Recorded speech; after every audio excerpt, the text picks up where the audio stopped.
السلام علیکم۔ فضا میں اڑنے والا ٹینک آج ہمارا موضوع ہے جو جنگ کا تصور بدل سکتا تھا۔ پہلی جنگ عظیم کے بعد ہونے والی تبدیلیوں نے جنگ کے روایتی تصور کو بدل دیا تھا۔ اس جنگ میں یورپ کا محاذ خندقوں کا ایک وسیع سلسلہ بن گیا تھا، جہاں تھوڑی سی زمین پر قبضے کے لیے حملوں میں ہزاروں سپاہی مر جاتے تھے۔ خاردار تاروں، توپ خانے اور مشین گن کی وجہ سے پیش قدمی کرنا نہایت جان لیوا تھا۔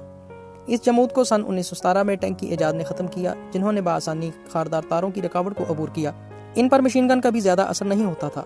اس نئے جنگی تصور کو قدیم زمانے میں برق رفتار گھڑ سواروں یا رسالہ فورڈ سے ملایا گیا، جب وسیع و عریض علاقے پر قلیل مدت میں قبضہ کرنا ممکن ہوتا تھا، اور ایک ہتھیار کی ایجاد نے جنگ کو اور تبدیل کر دیا۔ یہ جنگی ہوائی جہاز تھے جو ایک ہی دن میں میلوں کا سفر کر سکتے تھے، جو چند دہائیوں قبل ممکن نہیں تھا۔ 1930 میں متعدد فوجیوں نے سوچنا شروع کیا کہ کس علاقے میں پھنسے ہوئے فوجی دستوں تک بختربند امداد یعنی ٹینک کس طرح پہنچائی جا سکتے ہیں۔ اس کا ایک طریقہ بڑے بمبار ہوائی جہازوں کے ذریعے چھوٹے ٹینک پہنچانا تھا۔ اس خیال کے تحت چند تجربے بھی ہوئے، خصوصاً سوویت یونین میں ایک طریقہ یہ اپنایا گیا کہ چھوٹے حجم اور ہلکے وزن کے ٹینکوں کو ہوائی جہازوں کے پروں کے نیچے باندھ کر اتار دیا جاتا تھا۔ تکنیکی اعتبار سے یہ ممکن تو تھا، لیکن ان میں ایک مسئلہ درپیش تھا۔ ہوائی جہاز کی لینڈنگ کے لیے اتنی جگہ بھی موجود ہونا ضروری تھا۔ ایسے میں ایک اور خیال پیش کیا گیا کہ جہاز کو اترنے کی کیا ضرورت ہے جب ٹینک خود اتر سکتا ہے۔ پھر گلائڈر ٹینک کا خیال آیا۔ 20ویں صدی کے آغاز میں گلائڈر کی تیاری عسکری ضروریات کے تحت ہی ہوئی تھی۔ جرمنی، سوویت یونین، برطانیہ اور امریکہ نے فوجی دستوں اور سامان کے میدان کی میدان جنگ تک رسائی کو ممکن بنانے کے لیے اس پر کافی سرمایہ کاری کی۔ ان گلائڈرز کو ٹرانسپورٹر طیاروں کے ذریعے باندھ کر لے جایا جاتا تھا اور ہدف کے قریب فضا میں ہی چھوڑ دیا جاتا۔ اگرچہ ان کو لینڈنگ کے لیے جگہ تو درکار ہوتی تھی، جس کی وجہ سے ان کا استعمال محدود رہا، تاہم دوسری جنگ عظیم میں ان کا کردار نہایت اہم رہا۔ 1930 تک ٹینک کا حجم کم ہوتا گیا تھا۔ امریکی انجینئر والٹر کرسٹی، جنہوں نے ٹینکوں کا بہتر سسپینشن سسٹم ایجاد کیا تھا، اس نے سب سے پہلے اڑنے والے ٹینک کا تصور پیش کیا اور اس کو جانچا۔ امریکی انجینئر والٹر کرسٹی، جنہوں نے ٹینکوں کا بہتر سسپینشن سسٹم ایجاد کیا تھا، نے سب سے پہلے اڑنے والے ٹینک کے تصور کو جانچا۔ ان کے ڈیزائن کے تحت ٹینک کے ساتھ ایک دم اور جہاز کے پر لگائے جاتے تھے اور اسے پرویلیر کی مدد سے اڑایا جاتا۔ ان کے مطابق ایسے ٹینک فضا میں 330 فٹ تک بلندی پر جانے کے قابل ہو جاتا اور پھر اپنی طاقت کے بلبوتے پر ہدف کی جانب جا سکتا تھا۔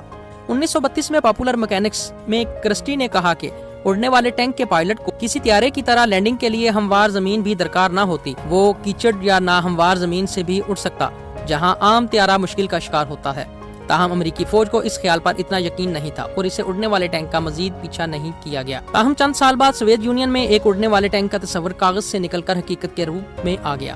اولیگ اینٹونو بچپن سے ہی ہوا بازی سے متاثر تھے۔ نوجوانی میں ہی انہوں نے ایک گلائڈر کا ڈیزائن تیار کر لیا تھا۔ اس شوق میں وہ ماسکو کے گلائڈر فیکٹری کے چیف ڈیزائنر کے عہدے تک پہنچ گئے، جہاں انہوں نے 30 سے زیادہ گلائڈر ڈیزائن کیے۔ سوویت عسکری منصوبہ ساز یہ سمجھ چکے تھے کہ چھاتا بردار فوجی دستوں کو محصور علاقے میں بھاری بھرکم ہتھیاروں کی ضرورت پڑ سکتی ہے۔ پیراشوٹ کے ذریعے ٹینک پہنچانے کا منصوبہ بھی مشکلات سے بھرپور تھا۔ برطانیہ کے برونگٹن ٹینک میوزیم کے اسٹورٹ ولیم کا کہنا ہے کہ سوویت یونین نے متعدد پیراشوٹ کے ذریعے گاڑیاں اتارنے کے خیال پر بھی کام کیا، لیکن مسئلہ یہ تھا کہ ان گاڑیوں کا عملہ بھی پیراشوٹ کے ذریعے اتارا جانا تھا، جو میلوں دور لینڈ کر سکتا تھا۔ سوویت یونین پر جرمنی کے حملے سے ایک سال قبل 1940 میں اینٹونوو کو ایک ایسے گلائڈر کا ڈیزائن تیار کرنے کے لیے کہا گیا جو چھوٹے ٹینک پہنچا سکے۔ وہ کرسٹی کا ڈیزائن دیکھ چکے تھے اور انہوں نے ایک اڑنے والے ٹینک A40 پر کام شروع کر دیا۔ اس کے پروٹوٹائپ کے لیے T-60 ٹینک استعمال کیا گیا، جو میدان جنگ میں دشمن کی نقل و حرکت پر نظر رکھنے کے لیے استعمال ہونے والا چھوٹا اور برق رفتار ٹینک تھا۔ اس ٹینک پر ایک دم اور جہاز کے پر نصب کیے گئے، جو ایک بہترین ڈیزائن سے کہیں دور تھا۔ تاہم اس کا فائدہ یہ تھا کہ جہاز کی مدد سے اس کو دشمن کی گولہ باری سے بچتے ہوئے دور سے ہی چھوڑا جا سکتا تھا۔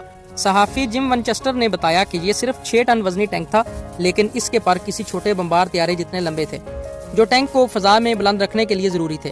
یہ ڈیزائن جرمنی کے حملے کے بعد بھی کافی مدت کاغذ تک محدود رہا۔ اب اسے عملی جامہ پہنانے کی مشکلات کا اندازہ ہو رہا تھا۔ 2 ستمبر 1942 کو پائلٹ سرگئی انوخن نے ایک ٹینک کے کنٹرول سنبھالے، جو ایک رسی کے ذریعے بمبار طیارے سے جڑا ہوا تھا۔ ونچسٹر بتاتے ہیں کہ اس ٹیسٹ کے لیے ایمونیشن اور زیادہ تر ایندھن نکالنا پڑا تاکہ وزن کم رکھا جا سکے۔ ٹینک کا اوپر والا حصہ بھی نکالنا پڑا۔ بمبار طیارہ ٹینک کے ساتھ فضا میں بلند تو ہو گیا، لیکن اسے جلد ہی اس سے پیچھا چھڑانا پڑا کہ کہیں طیارہ ٹینک کی وجہ سے پیدا ہونے والی ہوا کے دباؤ سے کریش نہ کر جائے۔ تاہم انوخن نے ٹینک کو کامیابی سے زمین پر اتار لیا، جس کے بعد انہوں نے پر اور دم الگ کی اور ٹینک کو چلا کر واپس لے آئے۔ یہ تصور درست ثابت ہوا، لیکن اس کے باوجود یہ اس اڑنے والے ٹینک کی پہلی اور آخری پرواز تھی، کیونکہ بھاری بھرکم ٹینک کو اڑانے میں درپیش مشکلات پیچیدہ ثابت ہوئیں۔ ونچسٹر کا کہنا ہے کہ اسے اڑنے والا ٹینک کہا جاتا ہے، لیکن اگر آپ ایسا کہیں تو لوگوں کے ذہن میں ایسا ٹینک آتا ہے جو گولے بھی برسا رہا ہو، لیکن ایسا نہیں ہے۔ سوویت منصوبہ ساز چاہتے تھے اسی خیال کو زیادہ بھاری بھرکم اور بہتر T-34 ٹینک کے ساتھ آزمایا جائے، لیکن ٹیسٹ فلائٹ سے ثابت ہوا تھا کہ کوئی بھی طیارہ اتنا طاقتور نہیں کہ وہ ٹینک سمیت فضا میں آسانی سے اڑ سکے۔ 26 ٹن وزنی T-34 تو T-60 سے 4 گنا وزنی تھا۔ ایسا ننھا مننا ٹینک کسی بڑی لڑائی میں مفید بھی نہ ہوتا۔ ونچسٹر کا کہنا ہے کہ مخصوص حالات میں اس کا محدود استعمال کیا جا سکتا تھا، لیکن کسی بڑے محاذ پر نہیں۔ اینٹونوو کا ڈیزائن پھر اڑان نہیں بھر سکا، لیکن یہ خیال یہاں ختم نہیں ہوا۔ جاپان بھی کرسٹی کے تصوراتی ڈیزائن سے متاثر ہوا تھا، جنہوں نے دوسری جنگ عظیم میں اس کے بارے میں سوچا۔ جاپانی لائٹ ٹینک کورو اسی کام کے لیے بنایا گیا تھا۔ A-40 کی طرح اسے بھی جہاز کے ساتھ اڑایا جاتا اور ہوا میں ہی چھوڑ دیا جاتا، تاہم 2 سال بعد اس پروجیکٹ کو منسوخ کر دیا گیا جب جاپان ایک دفاعی جنگ لڑنے میں مصروف ہو چکا تھا۔ امریکہ کی ہر لمحہ بڑھتی فضائی برتری کی سست رفتار طیارے سے ایسے کسی منصوبے پر عمل درآمد ناممکن بنا دیا تھا۔ برطانیہ نے بھی جنگ کے دوران اس تصوراتی ٹینک پر کچھ پیش رفت کی اور ایک ڈیزائن تیار کیا گیا جو اڑا بھی۔ بینز بیٹ ایک گلائڈر ڈیزائن تھا جسے ٹینک کے ساتھ استعمال کیا جاتا تھا۔ A-40 کے مقابلے میں اسے 2 کی بجائے 1 پر نصب کیا جانا تھا، تاہم اس کا پر کافی لمبا تھا، تقریباً 100 فٹ اس کی لمبائی تھی۔ اس کی کوئی دم نہیں تھی، لیکن اس کے پروٹوٹائپ یعنی ٹیسٹ ڈیزائن میں ٹینک استعمال نہیں ہوا۔ اس ٹیسٹ ڈیزائن کے پائلٹ رابرٹ کرون فیلڈ نے بعد میں بیان دیا تھا کہ ڈیزائن کے باوجود یہ دیگر گلائڈرز جیسا ہی تھا جسے اڑنا محفوظ تھا، تاہم چند سال بعد برطانیہ کے نامور test pilot Eric Winkle Brown, جنہوں نے تاریخ میں سب سے زیادہ جہاز اڑائے ہیں، اسی ڈیزائن سے متاثر نہیں ہوئے۔ انہوں نے کہا کہ اس کے کنٹرول کارگر نہیں تھے اور لینڈنگ کے لیے موزوں نہیں تھا۔ ایک میڈیم ٹینک کو اس کے ساتھ باندھنے کا خیال ہی دماغ گھما دیتا ہے۔ یہ شاید ایک اچھا خیال تھا، لیکن اس ڈیزائن کا مکمل ماڈل کبھی تیار نہیں کیا گیا۔ برطانیہ نے بھی اڑنے والے ٹینک کا ارادہ ترک کر دیا۔ اس کی جگہ انہوں نے ہیملکر نامی ایک بڑا گلائڈر تیار کیا جو ٹینک لے جا سکتا تھا۔ اسے تیار کرنے کا حکم 1940 میں برطانوی وزیر اعظم ونسٹن چرچل نے خود دیا تھا۔ یہ ٹیٹرارک نامی ٹینک لے جا سکتا تھا جسے گلائڈر کے زمین پر اترنے کے بعد دروازے سے باہر نکال لیا جاتا۔ اس کو دوسری جنگ عظیم میں یورپ پر ابتدائی حملے میں استعمال بھی کیا گیا، لیکن اس کو بھی وہی مسئلہ درپیش ہوا جو T-60 کے ساتھ پیش آیا۔ ٹیٹرارک ایک ٹینک تو تھا، لیکن جرمن ٹینک کا مقابلہ کرنے کی سکت نہیں رکھتا تھا۔ اڑنے والے ٹینک کی واحد پرواز کے 80 سال بعد ونچسٹر کا کہنا ہے A-40 ایک دلچسپ تصور تھا، لیکن یہ بند گلی میں ختم ہوا۔ دوسری جنگ عظیم کے بعد بڑے ہیلی کاپٹر اور عسکری ٹرانسپورٹ طیاروں کی ایجاد نے اس ضرورت کو ہی ختم کر دیا۔ سرد جنگ کے دوران سوویت یونین نے متعدد ایسی گاڑیاں تخلیق کیں جو عملے سمیت پیراشوٹ کے ذریعے زمین پر اتاری جا سکتی تھیں۔ ان گاڑیوں کو پیراشوٹ کے ساتھ ایک راکٹ سسٹم کی مدد سے اتارا جاتا، جس نے زمین کی جانب گرنے کی رفتار کو کم کرنے میں مدد دی۔ پروں والے ٹینک کا تصور تو شاید زمین برد ہو چکا ہے، لیکن فضا سے ٹینک کا زمین پر اترنا ممکن ہو گیا۔ امید ہے دوستوں آپ کو ویڈیو پسند آئی ہوگی۔ ویڈیو پسند آئی ہو تو ویڈیو کو لائک کیجیے، چینل سبسکرائب کیجیے۔ اللہ حافظ۔